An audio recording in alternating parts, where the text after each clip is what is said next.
Ano, ma'am? Ano, ma'am? Ma'am, ano? Ang hindi bumababa si Marcos, dito lang kami. Ayan. Basta may pagkain lang kami. Yan. Yan ang supporter.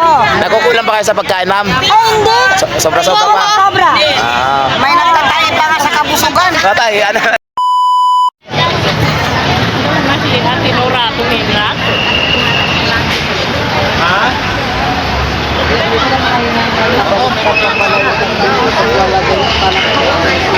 Ayan. Kamusta dito, ma'am? Ba't stress? Pagod. Pagod. Natulog ka ba? Hindi gaan. Dito ka lang natulog. Umuwi ka. Umuwi ako sa Ayan, mga ma'am sir, oh.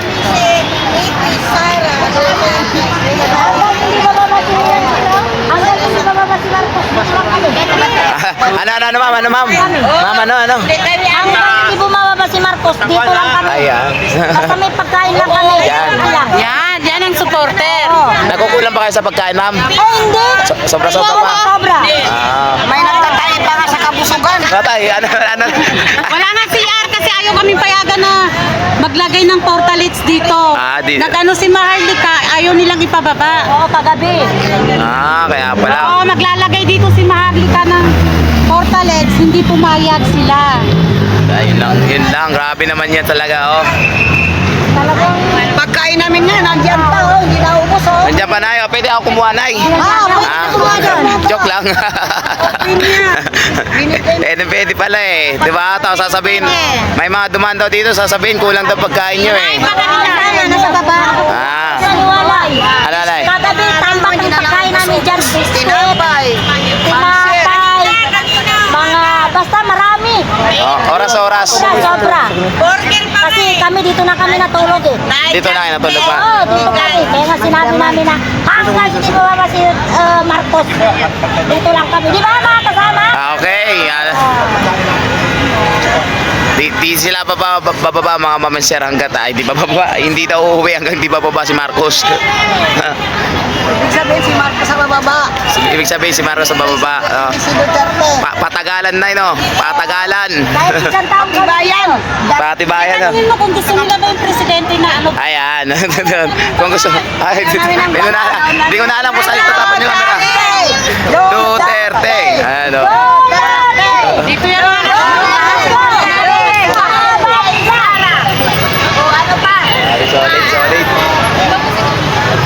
Solid supporters nila nanay, no? Grabe yun. Ayaw namin sinungaling. Ayaw namin sa magnanakaw at sinungaling. Nanakaw. Oh. Noon pa, ayaw ko namin yan. Mas nagawa nga ako noon eh, para lang hindi nila butuin yun. Sabi na, butuin daw nila kasi mayaman eh. Mayaman. Mayabang. Mayabang, hindi mayaman. Mayabang. Inusukuan na natubo mo na. Yan, grabe mga kapatid natin Muslim. Mahal na mahal talaga mga Duterte, syempre. Sobra. Lalo na. Kahit sa Parañaque, ay sa Baclaran, mga kapatid na Muslim doon. Grabe. Sobra. Ang si Duterte pang presidente, yung time na pandemic, siguro kung si Marcos, maraming mamamatay. Sobra pa, no? Sobra pa talaga. Kasi si Duterte, grabe pamigay ng mga ayuda para lang mabuhay yung mga tao. Wala pa yung pandemic na kanda na ang ano natin, no? Si Tatay Digong. Si BP, ay si ano, tawag dito, si Marcos. Marcos, Bagyo lang yan, ha? malapit na siya mawala sa pwesto, pero kahit isang kilo wala pa siya nabigay. Wala siya kamong project. Wala pang project. At panisalita na kapag ako nanalo, bababang bigas. Anong babang? Lalo na tumakas yung bigas. Lalo na mahirap rin mahirap. Lubog na talaga ang Pilipinas. Wala nang natitira. Kaya kayo nandito na para lumaban talaga, no? Kahit isang buwan kami dito. Lagi. Kami naman namibigay ng pagkain. Marami kami Yan, anong sasabi niyo sa mga nagdo-donate ng pagkain natin dito? Busog na kami. Hindi tayo nagkukulang sa pagkain, na clarified na, ha? Kasi baka mamaya may mag-report sa atin, pinulang tayo ng pagkain. Wala kaming pagkain. Kaya nga. Maraming pagkain. Siya pa nga tingnan mo sa hindi pa naubos. Ay, di pa naubos yan, no? Oo, yan. Grabe Marami naman. pa. Daming pagkain, no? Dami nga. Kami na ang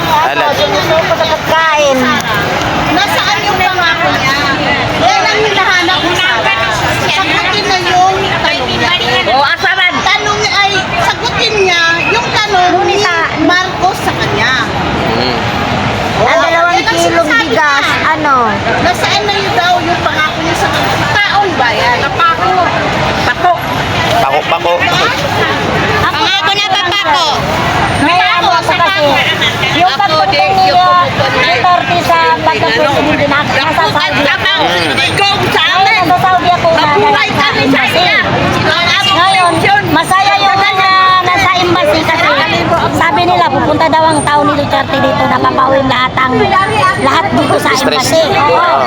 Bibigyan ng Kasama ko doon, sir. Hindi ako nagsisinungaling. Kasama ka doon, Kasama ko doon sa nakauwi na nasa Pilipinas. Libre? Libre. Nagbigay pa siya ng pera. Tapos libre pa kami pag-uwi lahat. Yun. Kasama ko doon. Ngayon kaya, Ay, siguro baka mamatay ng mga tao. ito. Sa bro. Anong masasabi mo dun sa kababayan natin, ma'am, sa Saudi na binitay na walang paalam na sabi lang ni BBM, deserve niya daw yun. Yung deserve niya. Bakit pinabayaan niya yung kababayan niya doon na bibitayin? Kung panahon ni Tatay Digong Tingnan mo yun. si yung si Duterte ang presidente, di ba may bibitay na si si Jennifer. Jennifer, di ba hindi yan nabitay? Ngayon, nasa Pilipinas na siya. Nakakauwi na siya, pero hindi siya nabitay. Ganun ang presidente. Yung sinabi ni BBM, ano yun? Yung, para sa'yo, anong dating nun para sa'yo? Walang kwenta na... Kwenta nga. May kwenta ba yun? Nabitay ang kababayan na sa ibang bansa, hindi niya tinulungan. Ano yun? Hindi niya pinaglaban. Kung totoo siya ng presidente, tulungan niya yung mga kababayan niya. At saka nakita niya siguro sa TV, sa Facebook, ang dami naghihirap. Pero hindi man lang siya makasabi na, huwag kayong mag-alala, tutulungan ko kayo. Ngayon, di siya nakikita ngayon, di ba? Saan siya ngayon? Ako, hanggang kahapon wala akong tulog. Wala kaming tulog dahil sa pagsuporta namin kay Sara at si Duterte. Ay, sorry po. Hanggang tulog. Basta hanggang isang buwan tayo dito, Hanggang ha? isang buwan tayo dito. Bahala na. Ano mo? Sa si tropang Bisaya. Andun mo yun. Mahal ko kayo. Walang pera. Sabi niya, babangon tayo muli, ma'am, eh. Oh. Ma'am, sabi ni BBM, babangon tayo muli. Anong babangon? Lalo na nalubog. Yung, nakabangon ba? Sabi niya, bagong Pilipinas na daw to, eh. Isa na kami sa ito, taga-Basito kami. Tingnan mo yung bagong Pilipinas, wala din nangyari. Sabi niya, pagbuna ako.